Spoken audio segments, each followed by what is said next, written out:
Suffering from the awakening. Many of us certainly don't associate the experience of awakening with suffering. Unlikely we do associate the experience of awakening with pleasure, with happiness, peace, love, compassion, any other things that you want to add on it, all the different qualities that we have made for the awakening. And suffering will be on the other side of awakening. It will be associated with the ignorance, with, I don't know, whatever else there is. And yet, the question arises from people who did make a step towards awakening and find that there is suffering arising. There is pain arising, there is negative emotions arising, there's a lot of disturbance arising. Why would that be? You're going towards awakening, you get all the bad things. It doesn't seem to correlate. And those who actually get all the good things, they only spiritually masturbate themselves, because you only get good pleasure out of it without any real thing. You don't get actual spiritual awakening. You get spiritual good feeling of it. So you don't really get much out of it. It's not the real thing.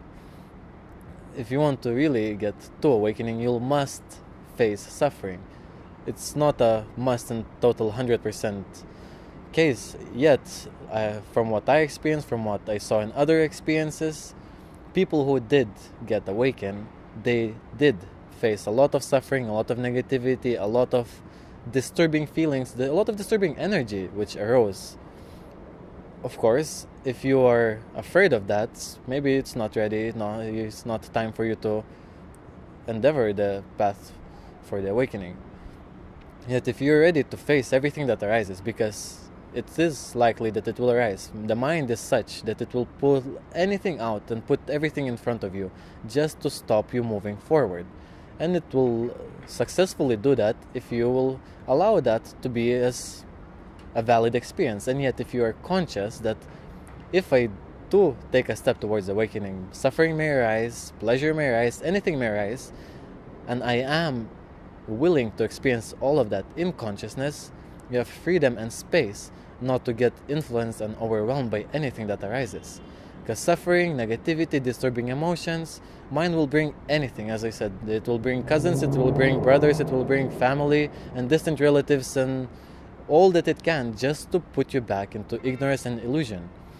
It uses suffering, fear, as the primary tools, because that is what gets your attention the most in the fastest way.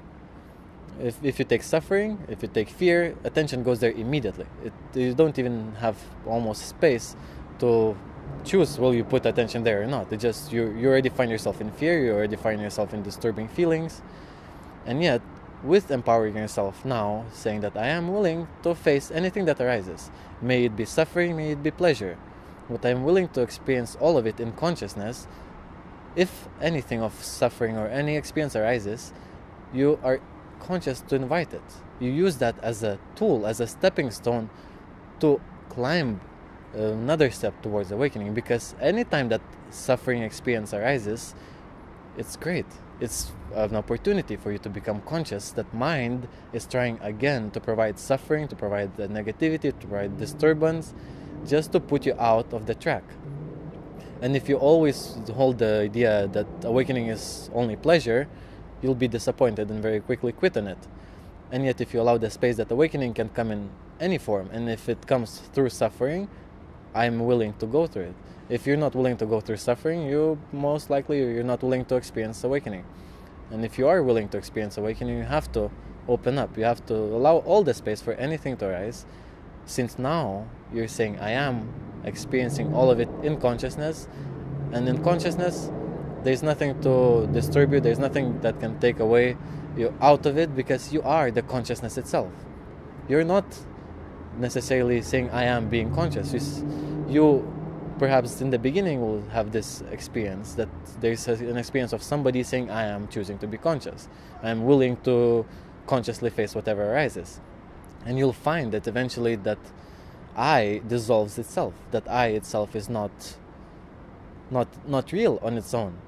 The consciousness is what is real. The consciousness is what is always there. The I itself is not always there. When you go to sleep, I disappears. Yet consciousness is there to observe whatever goes on through sleep. It's in the same way. now you may use an affirmation for yourself and say, I am becoming conscious, I'm using consciousness, or I'm willing to be conscious of what comes. But you eventually may find that it gets to a point that you will find yourself as consciousness itself, pure and unlimited, boundless, and always free to have any experience to arise. And nothing will take away anything out of you. Nothing will put you in any state that you don't want to be. Because nothing can. Mind has no power over consciousness. Consciousness has the power over the mind. Because without consciousness, there is no mind. Without mind, there's still consciousness. And what do you choose to focus on? Do you choose to focus on the objectified mind or spacious consciousness? And if you do want to experience awakening and you're willing also maybe experience suffering from awakening, which will not last. This is an initial experience which will be brought as a block for you, and yet if you move through that, eventually all these good qualities that people talk may become also your experience. Peace, love, compassion, and all these, the best qualities that they associate, it may become your experience. But yet you have to be willing to face what comes first, and first likely it's not going to be good feelings. Initially maybe you'll get some good feelings to just entertain and amuse you to get on the path, but once you are on, there's going to be much more which you didn't expect. And yet, don't get discouraged, take it on. If you really want it, there's nothing that's going to stop you. You are consciousness itself.